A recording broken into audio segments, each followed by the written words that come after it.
Bonjour à tous et bienvenue sur ma chaîne État des jeux. On se retrouve aujourd'hui pour une nouvelle vidéo sur Marvel United X-Men et on va s'attaquer encore donc une fois à deux add-ons, les Chevaliers de l'Apocalypse. Donc découvrir un peu ces figurines et Day of Future Past avec les Sentinelles. Donc c'est cette boîte là qui a eu en tout cas énormément de casse au niveau des sentinelles. Il y a eu des bras cassés et tout ça, donc en espérant que tout soit nickel. Alors petite info vite fait avant, ça y est, il est arrivé. Le colis, alors il a fait un parcours mais juste incroyable. Alors si je me fie au retour sur le site du PS, il a fait Pays-Bas, Léquin qui est allez, à un quart d'heure de la maison. Il est reparti aux Pays-Bas, il est arrivé en Essonne, je crois, donc près de Paris. Il est reparti à Léquin, il est revenu à Essonne, il est reparti à Léquin, et il arrive à la maison. Donc tout ça, je vais le recevoir lundi, et donc en 2-3 jours, etc. Donc je me dis que pour un colis qui a bien voyagé sur quelques jours, il est relativement nickel. Donc je l'ouvrirai en même temps que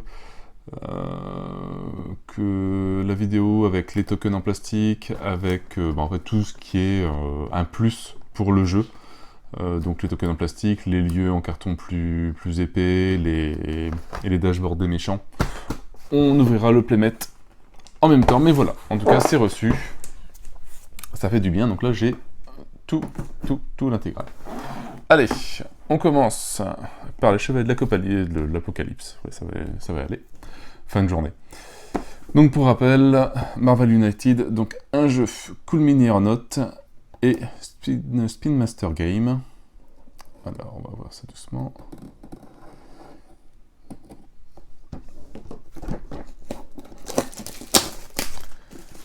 Alors pareil, donc nouveau système, nouveau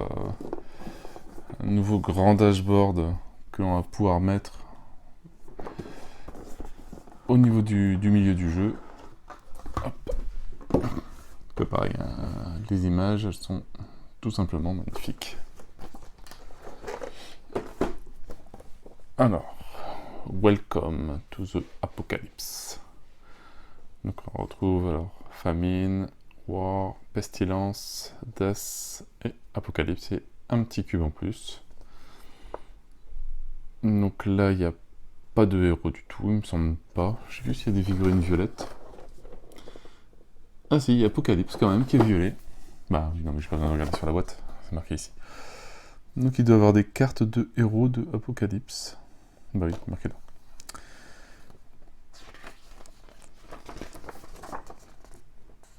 Alors voilà le setup. Donc pareil, je ferai peut-être une petite vidéo sur une petite partie. Dans quelques temps, il n'y a pas d'urgence vraiment pour voir comment ça se joue avec les Chevaliers de l'Apocalypse. Et la bataille contre Apocalypse, donc là qui est plus, on dirait, un classique, à peu près. Même si ça a l'air de changer un petit peu des emplacements, on va voir. Et des règles spéciales avec 2 trackers, un Apocalypse et un Survival. C'est un nouveau mode de jeu encore. Ça en fait, il y a de quoi faire, hein, vraiment en mode de jeu. Donc, le plateau pour Apocalypse, le setup spécial.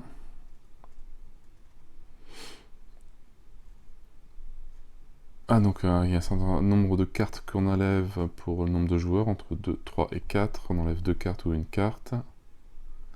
Et on place seulement famine dans le lieu de début. Et on utilise son deck.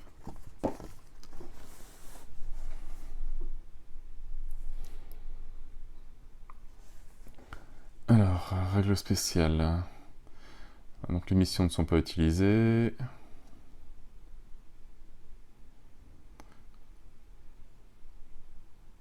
Sont toujours sous pression et ne peut pas avoir de dommages. Lorsqu'un jeton crise est ajouté à un lieu, on le place comme si c'était un civil ou un thug. Les héros peuvent enlever des jetons crise comme si, sur les lieux, comme si, enfin, avec des étoiles ou des frappes.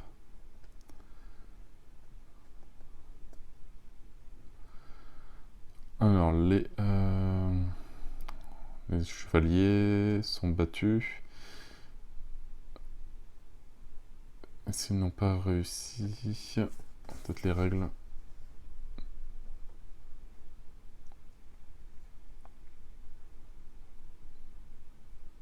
D'accord, donc eux ils doivent placer des civils ou des thugs, etc. Et si jamais on finit leur deck, ils sont battus.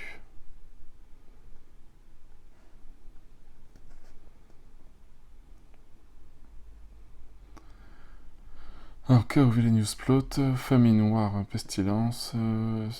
Et... Si un héros est KO, c'est succès immédiat. Voyons. Et pour la mort, si un héros est KO, on l'enlève du jeu, on discarde, on vire toutes ses actions tokens, mais il reviendra à la bataille finale contre Apocalypse. Alors si Overflow, si un jeton token ou un jeton crise ne peut pas être additionné à un lieu, on l'additionne sur le lieu dans les sens aiguilles d'une montre. Alors Villainous Plot. Si 3 ou plus lieux sont complètement occupés par des thugs, des civils ou des jetons crise, à la fin du tour des vilains, le current, le cavalier qui est en jeu réussit, on le remplace par le prochain cavalier, et on continue avec... Voilà, on continue le tour des héros. Et Villainous Plot, si 2 héros sont KO, la mort gagne. Et on va à la bataille finale contre Apocalypse. D'accord, donc ça c'est pour les 3 là, et celui-là c'est pour celui-là. Ok, un beau petit jeu qui a l'air assez intéressant. 2 nouveaux lieux.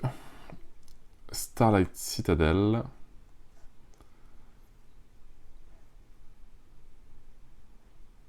Alors une fois la première mission est complétée, les héros peuvent Endtime remplacer cette location avec un autre lieu qui n'est pas déjà présent en jeu. Donc, et la pyramide d'Apocalypse.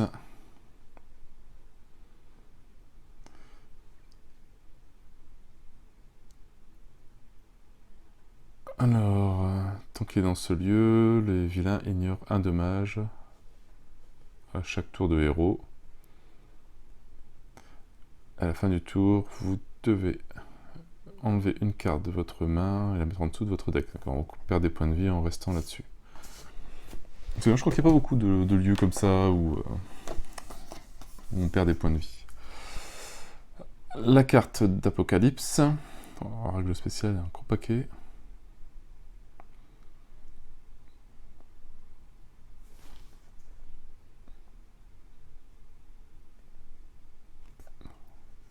Alors, c'est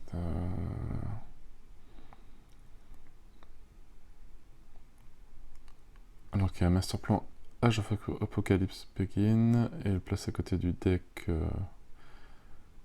après l'avoir mélangé. La pyramide d'Apocalypse doit être le lieu de départ des vilains.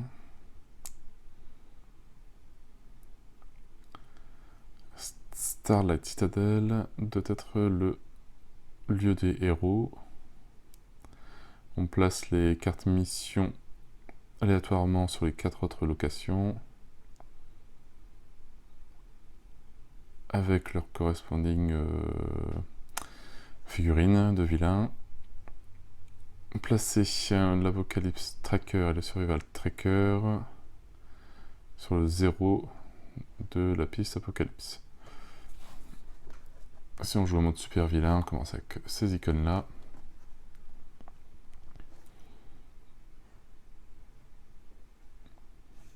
Alors, si à la fin du tour du vilain, un ou plus des champions ont pris des dommages, on augmente la tracker d'Apocalypse de 1.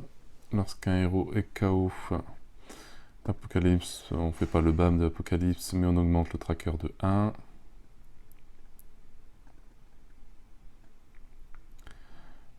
Alors, une fois que Apocalypse peut être endommagé, enfin frappé, chaque dommage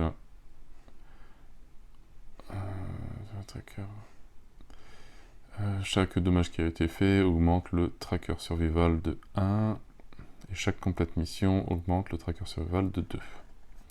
Les héros gagnent si le tracker survival surpasse le tracker Apocalypse. Donc le tracker jusque 16.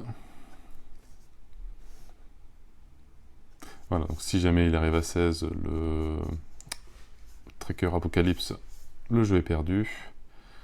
Le BAM, il fait un dommage à un héros dans le lieu de lieu. Fait un dommage à un héros in Apocalypse location et chaque lieu adjacent. Et l'overflow, si un ou plus de tokens des thugs ou des civils ne peut pas être additionné à un lieu, on augmente le tracker Apocalypse de 1. Oui, sur le 16, on doit peut-être y arriver bien vite.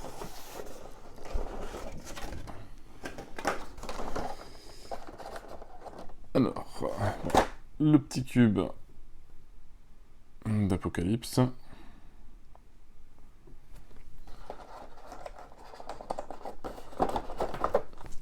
Allez, on va ouvrir le deck de cartes et on montrera les figurines en même temps.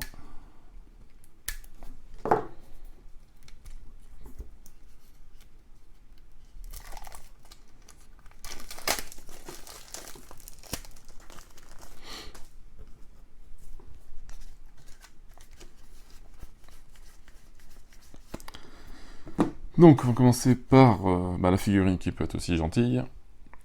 Apocalypse, il a l'air d'une tête de gentil, c'est terrible. La carte de début.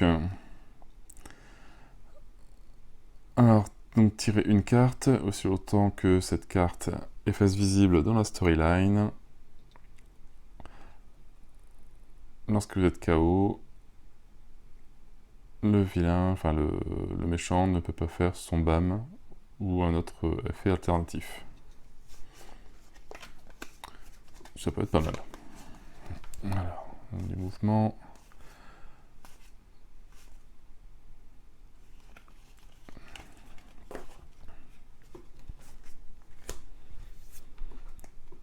Alors, il me fait faire un dommage à tout dans votre lieu. On supprime tous les civils.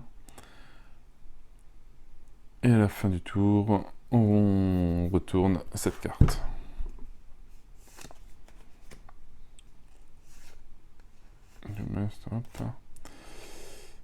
Alors, donc on gagne 2 tokens joker.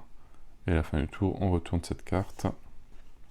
Donc les autres peuvent pas utiliser les symboles dessus.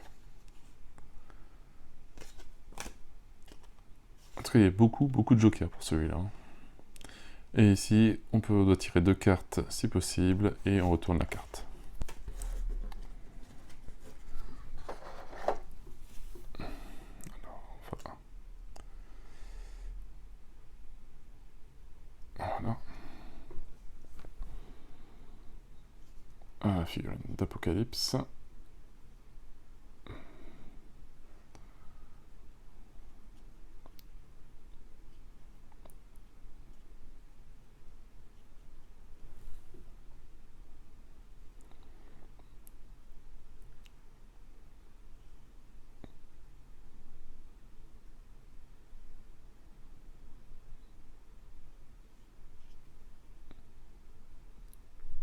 Vraiment joli au niveau du visage.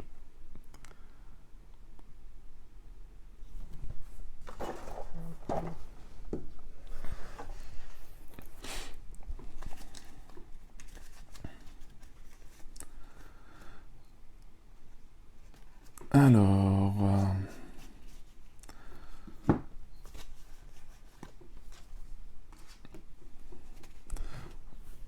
Alors, on a pour une fois une starting master plan. Je trouve que c'est la première que je vois comme ça. Donc on doit forcément commencer par celle-là. Alors, bouge Apocalypse et un héros dans le lieu de la pyramide Apocalypse, puis le héros prend 2 dommages.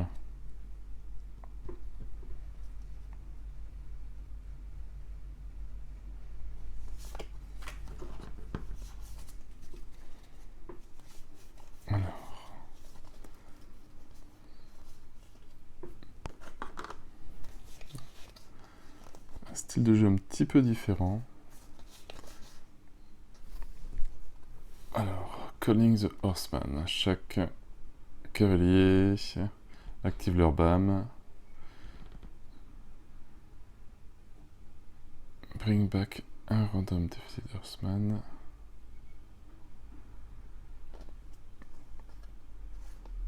Ouais, c'est à la fin, il faudra que je retraduise parce que je ne sais pas.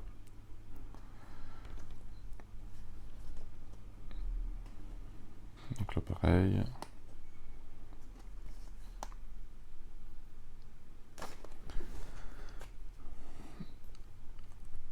Les 2 premiers disponibles cavaliers activent leur barme dans l'ordre. Celui-là, celui-là et celui-là. À chaque fois, ça doit changer, je pense, ouais.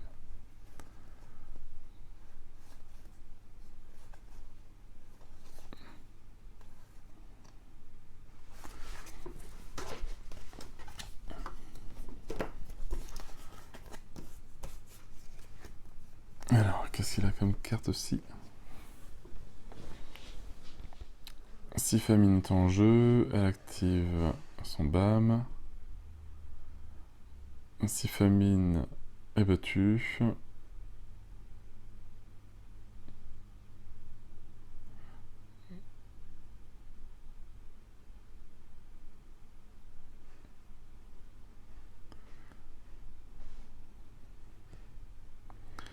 alors, Putzer back in play. Awakened side face up. Et the next.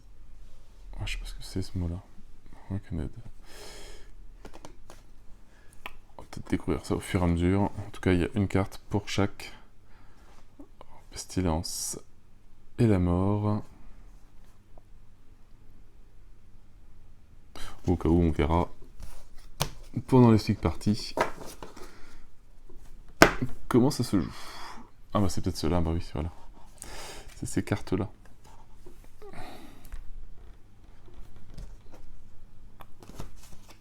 Donc la mort par exemple, c'était quoi? Hop, si la mort est en jeu, elle active son BAM. Si la mort a été battue, reprenez-la en jeu et reconnaître face. Donc ce côté-là.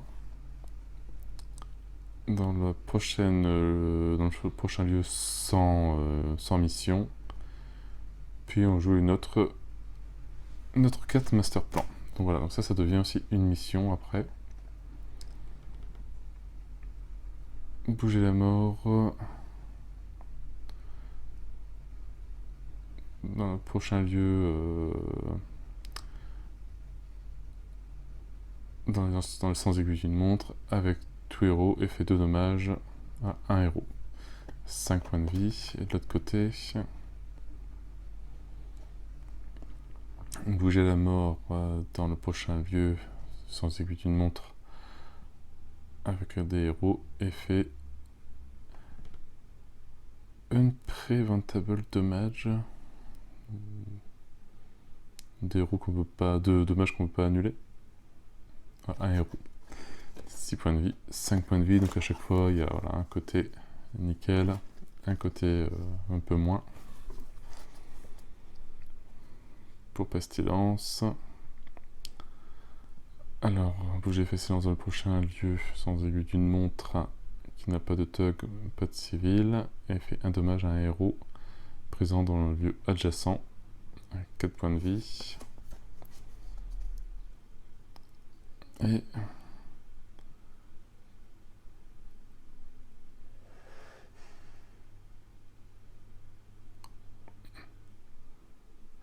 donc là c'est dans tout, enfin dans le lieu et dans les lieux adjacents. Et là c'est...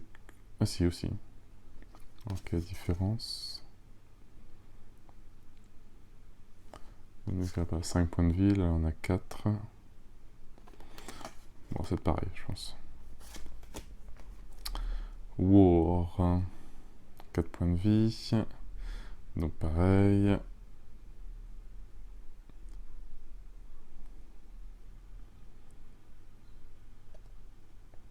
Dans le prochain lieu avec des thugs.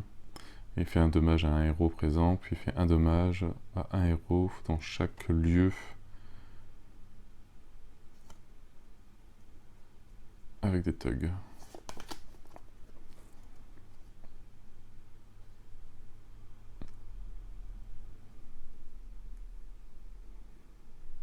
Et dans l'autre, on distribue, on met à qui on veut. Égal au nombre de thugs dans le lieu. Ah oui, en plus. Et 5 points de vie. War, il est méchant quand même. Famine, 4 points de vie. Donc là, c'est avec les civils. Et on fait un dommage à un héros. Puis on fait un dommage à un héros dans chaque lieu avec des civils. Et le côté normal, 5 points de vie. Donc pareil. Et là, c'est par rapport au nombre. Forcément, c'est famine. Par un nombre de tokens présents dans le lieu. Donc on répartit les dommages. Ça peut faire mal.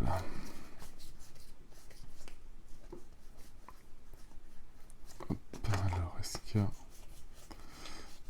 Bon, voilà, ça on va voir directement les cartes de la mort. On va voir les missions aussi. Ah, il est vraiment particulier. Il est vraiment pas comme les autres, celui-là, comme extension. Alors, on bouge dans le sens aigu d'une montre dans le prochain lieu avec des héros. Il fait un dommage à chaque héros dans le lieu de la mort.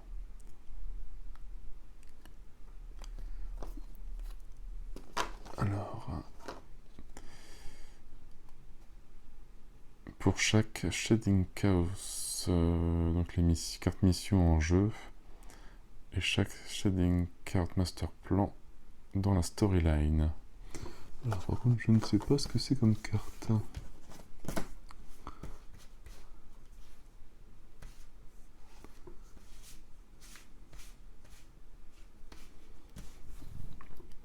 Des Shading Chaos, je ne les ai pas encore vus. Ah oui, bah oui, donc c'est d'autres. C'est des cartes de famine.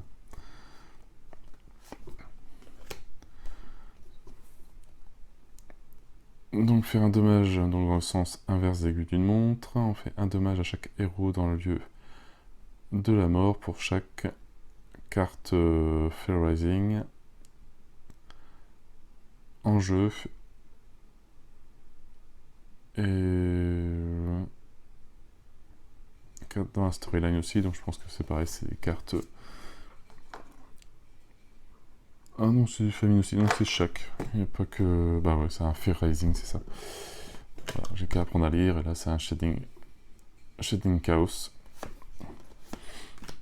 Donc la même chose, mais je pense que c'est pour l'autre. Voilà, c'est pour celui-là, le Spreading Destruction. Même chose, dans le sens des aiguilles d'une montre. On voit quelquefois c'est marqué sous son nez, et on ne le sait pas.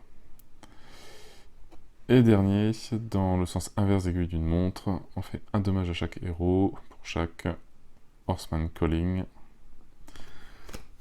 Donc je pense que ces cartes-là... Bah non, ça, à chaque fois c'est des petits pouvoirs différents. Donc on va regarder ça. Alors, c'était la mort.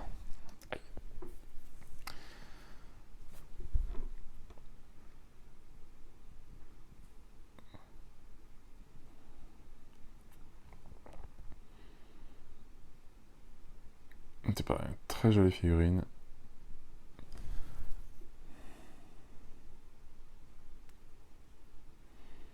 Pareil, hein, le socle, super.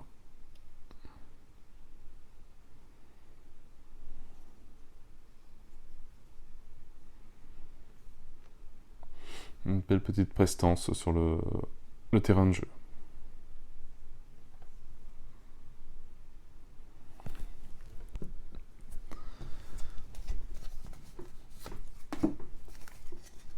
Alors, la carte de pestilence. Donc elle se déplace de 3. On additionne un jeton crise dans le lieu de pestilence pour chaque shading cards en jeu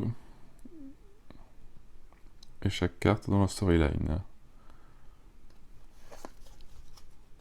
Donc je pense que elle c'est les jetons crise pour chaque Fear Rising, jeton crise pour chaque spreading destruction et Horseman Calling. On additionne un jeton crise dans chaque lieu avec un ou plus de slots vides. Donc les slots, je pense que c'est les endroits où on met les thugs et c'est les civils.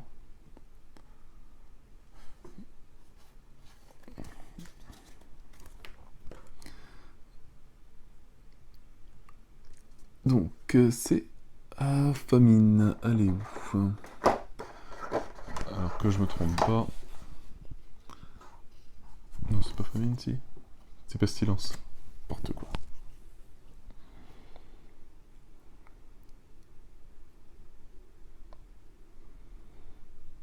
C'est une vision particulière, mais ça le fait très bien.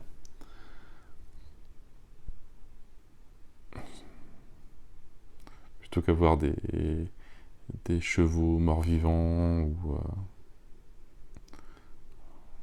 là, ça rentre bien dans le style qu'ils ont voulu donner au jeu.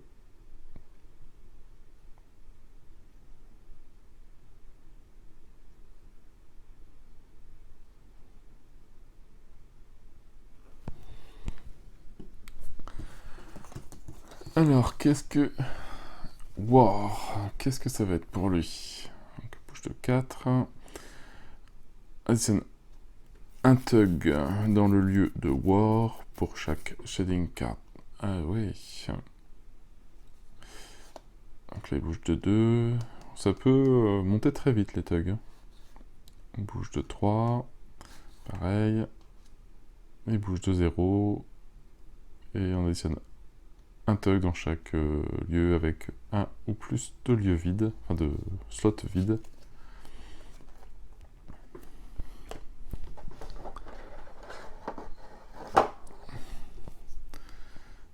Alors lui et sa coupe au bol.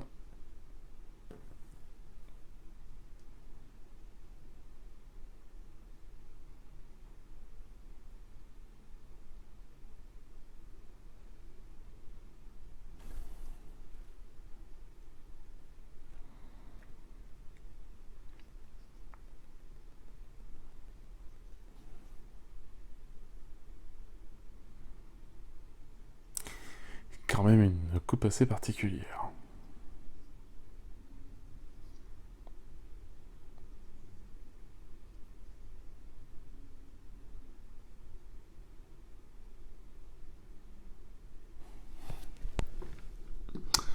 Et le dernier, donc famine.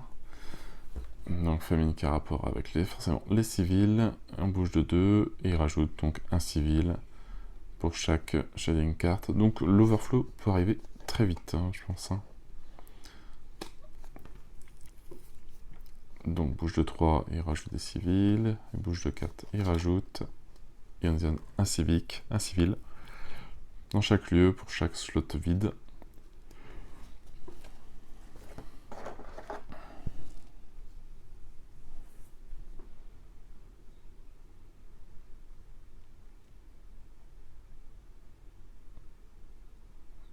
Ça paraît bien joli.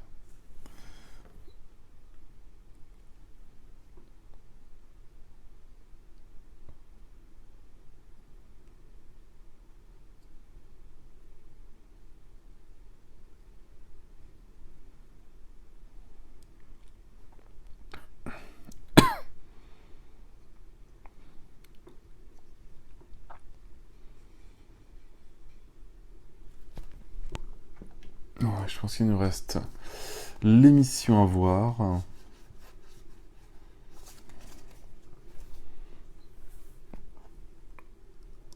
Chevalier de l'Apocalypse, Shading Card.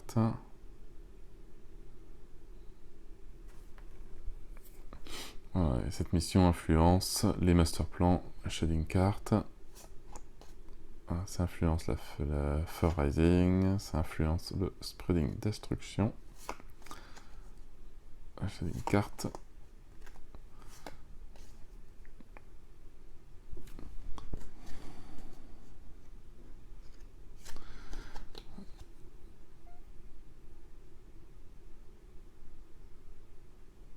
D'accord, donc un dommage pour chaque héros et chaque master plan. Et ça influence ou pas? Moi j'ai réussi à prendre le seul qui était pas dedans. Bon, on verra. Bon, peut-être une petite vidéo sur ce mode-là. Ça peut être pas mal. Et voilà, on a fait le tour de le Chevalier d'Apocalypse. Une très belle figurine, très très beau. Mais allez, on va s'attaquer maintenant à du plus gros. Avec Day of Future Past. Où là, on va avoir un nouveau Logan et 3 autres énormes figurines. Ainsi que, comment ça s'appelle, Nimrod. Enfin, de loin j'ai lu ça. Ouais, si, ça a l'air d'être ça. Méchant que je ne connais pas du tout.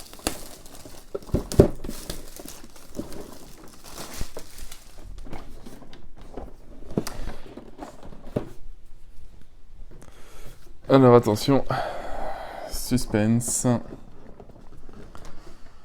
Figurine cassée ou pas. On va dire je n'espère pas. Donc déjà la notice. Bienvenue au projet Nimrod. Donc pareil, encore un nouveau système de jeu. Donc on verra, je pense que je ferai peut-être une petite vidéo pour expliquer comment ça marche. Donc le petit setup, donc il n'y a pas de mission guide ou de mission carte. Alors mais les sentinelles sur un lieu, ça doit bouger je pense.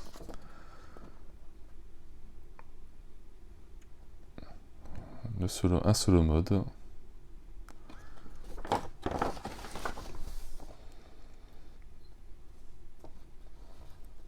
Des nouveaux challenges pour les sentinelles.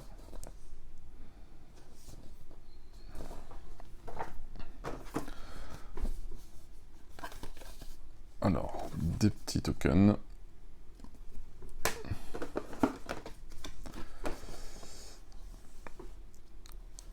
La petite plateau de mission. Donner à chaque joueur une carte d'activation protocole. Ouais. Alors, aléatoirement assigner une cible, un token cible à chaque héros. À 2 joueurs, la sentinelle 3 et son token dans la boîte. À 4, un héros commence forcément sans token sentinelle, donc voilà, ça sera la cible de ces tokens là. Et Nimrod commence à l'extérieur du jeu. Nimrod entre en jeu. Alors dans le lieu de début des vilains, à la fin du tour du héros, lorsque la dernière sentinelle est battue, et joue immédiatement une carte master plan. Alors les sentinelles, voilà, entre 5 points de vie à 2 joueurs, 4 points de vie à 3 joueurs et 5 points de vie à 4 joueurs. Pareil pour chaque. Donc les missions ne sont pas utilisées en jeu. Alors les héros peuvent faire des dommages aux sentinelles au début. Les sentinelles n'ont pas de deck master plan. il faut suivre l'activation des cartes protocole. Lorsqu'un héros est KO, on augmente le Nimrod activation carte de 1, plus 1 pour chaque data analyzer mission de carte en jeu. On va voir ce que c'est. Un overflow, si un ou plus de civil et thug ne peut être ajouté à un lieu, on augmente le Nimrod activation track, qui est ici, et on perd s'il arrive à 15. Alors Nimrod a 8 points de vie à 2 joueurs, 10 points de vie à 3 joueurs, 12 points de vie à 4. Alors Nimrod est toujours sous pression, donc il joue toutes les 2 cartes. Et peut-être frapper aussi tôt qu'il rentre en jeu. À la fin de son tour, et lorsque Nimrod est réduit à 4 ou moins de points de vie, il bouge automatiquement dans un lieu opposé. Lorsqu'un héros est KO, n'active pas son BAM, mais le héros est éliminé du jeu. Ok. Donc le BAM, chaque héros dans le lieu de Nimrod prend un dommage plus un extra dommage si l'activation track de Nimrod est dans le jaune, donc ici entre 5 et 9, 2 dommages si il est entre 10 et 14. Ok. Et les héros perdent s'ils sont tous éliminés ou si le truc arrive à 15. Ok.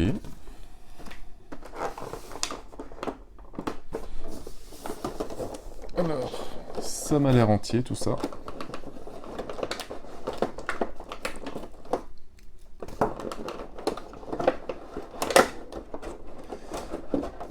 Mais...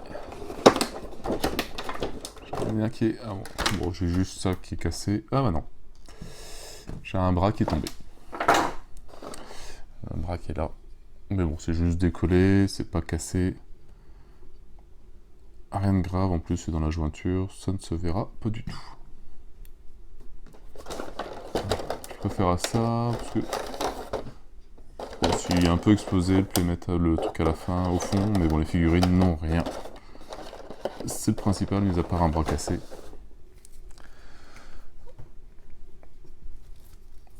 Alors, le deck de héros.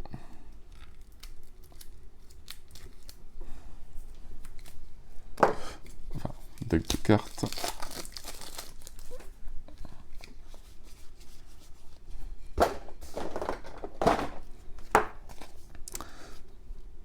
Le deck, donc pour Logan.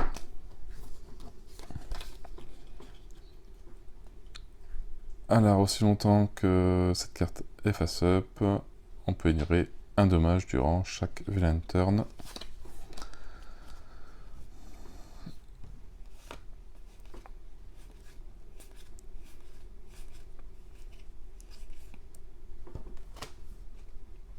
Voilà, donc on gagne un token frappe et on peut tirer une carte. Bon, ça c'est un pouvoir assez simple.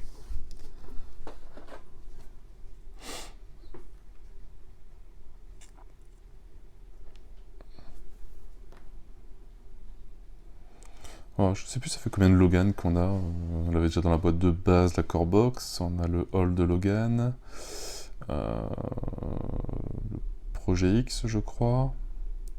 On doit avoir 4 ou 5 versions. Après, je sais pas si sur les 4 ou 5 versions, c'est toujours les mêmes pouvoirs ou pas.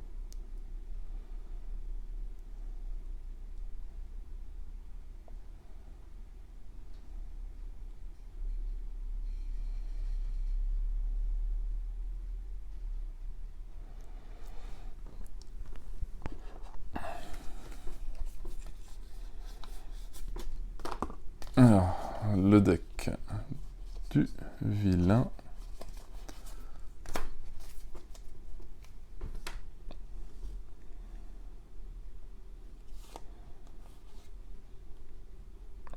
Donc là, ouais, on s'alterne entre les civils et les thugs.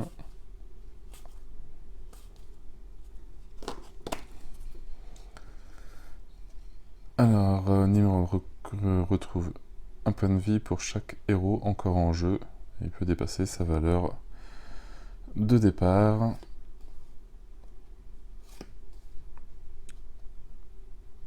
Et on augmente le track activation Nimrod de 2, puis on fait un bam.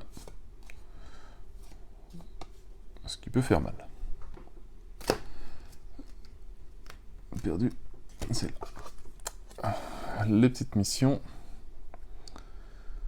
Alors, les héros qui prennent des dommages dans ce lieu prennent un extra dommage.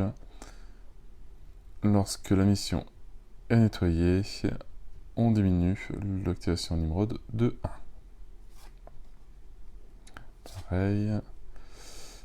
Voir activation Sentinelle Protocole. Donc c'est des cartes qu'on n'a pas encore vues, je pense. Et lorsque cette mission est nettoyée, on augmente le track de 1. Enfin, là, on diminue le Nimrod d'activation de 1. Et c'est tout. Je pense que...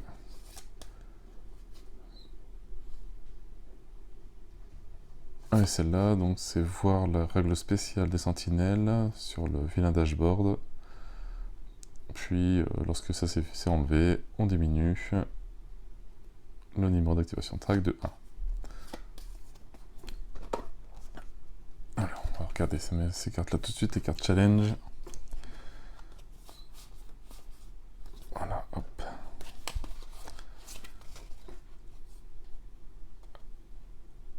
Alors, la sentinelle ne peut pas prendre de dommages tant que le vilain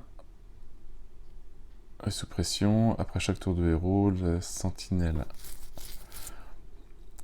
according to symbol of the bottom of the last.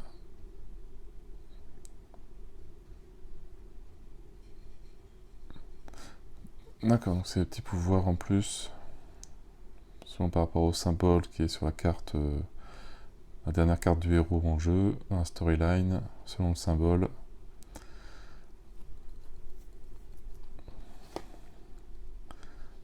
Un challenge 2 et challenge 3. La carte, donc l'activation protocole. Après chaque tour de héros, la sentinelle matching ce héros sentinelle target token activé.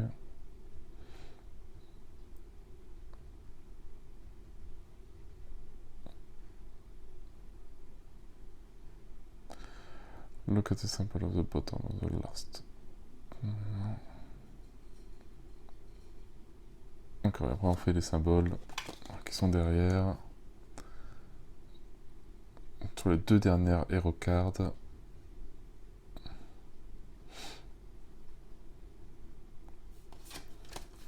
Ouais, pareil, ça peut être un bon petit alternative pour changer un petit peu de jeu. Bon, allez, comme ça on a vu toutes les cartes. Maintenant, il nous reste les figurines. Donc, Nimrod.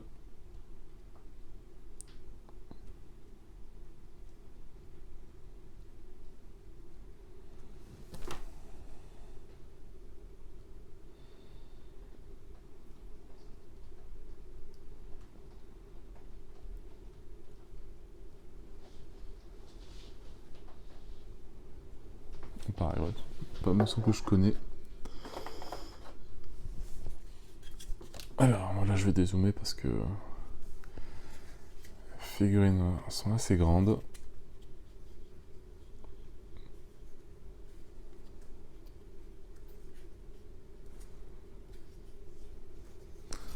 Si on prend par rapport à un Logan, voilà. Ça fait une sacrée taille quand même. Et niveau détail, bah, c'est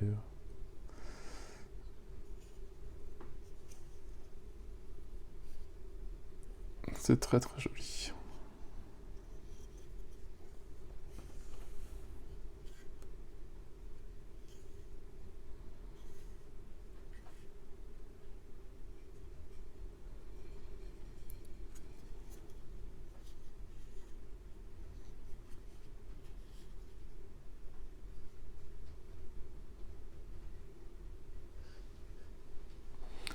Donc la première. La deuxième, alors je crois que c'est celle-là qui avait... c'est sur ceux que j'ai vus, cette main-là qui avait morflé les doigts.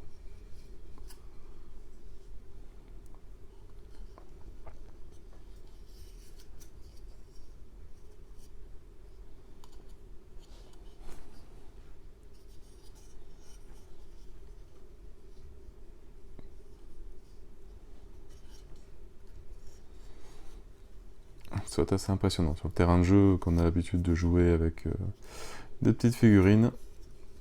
Donc on met ça à côté maintenant. Et donc bah, mon manchot. Voilà, mais après ça va se recoller assez rapidement. Je pense que ce soir, on cherchera un petit peu le sens dans lequel il faut le coller aussi. On va faire, voilà, c'est comme ça. Voilà, ça ne doit même pas se voir que ça a été cassé. Hop, ça va être nickel, enfin, on mettra tout à l'heure. Sinon, bon, les figurines sont super sympas.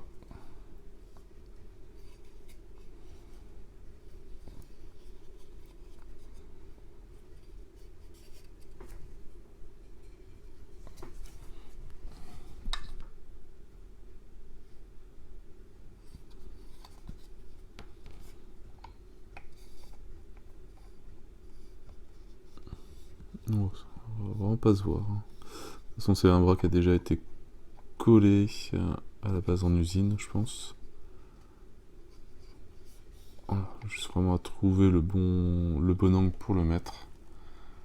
Et ça ira tout seul après un bon coup de peinture. Et zou, ça se verra plus. Hop. Par contre, le truc a morflé un petit peu. Bon, c'est vrai qu'ils sont bien fins. De toute façon, moi, comme d'habitude, moi ça va virer par la suite. Pour aimanter tout ça, je pense que des aimants, ça devrait bien tenir en dessous. Par contre, je vais en mettre des bien costauds pour tenir les figurines. On va peut-être en mettre 2-3 mm. Et ça devrait être largement suffisant, je pense, pour tenir. Et ben voilà, donc deux belles extensions qui rajoutent encore donc deux systèmes de jeu complètement différents pour Marvel United. Et toujours voilà, des méchants et une compilation de 5 méchants différents. Et voilà, trois grands méchants aussi, les sentinelles qui ont l'air bien sympas à affronter. Bah voilà, moi sur ce, je vais ranger tout ça, sliver petit à petit et commencer à étudier les règles. Donc bah, je vous souhaite une bonne journée, une bonne soirée. N'hésitez pas à liker, à commenter et à vous abonner à la chaîne. Et moi je vous dis à bientôt pour une nouvelle vidéo. Ciao ciao!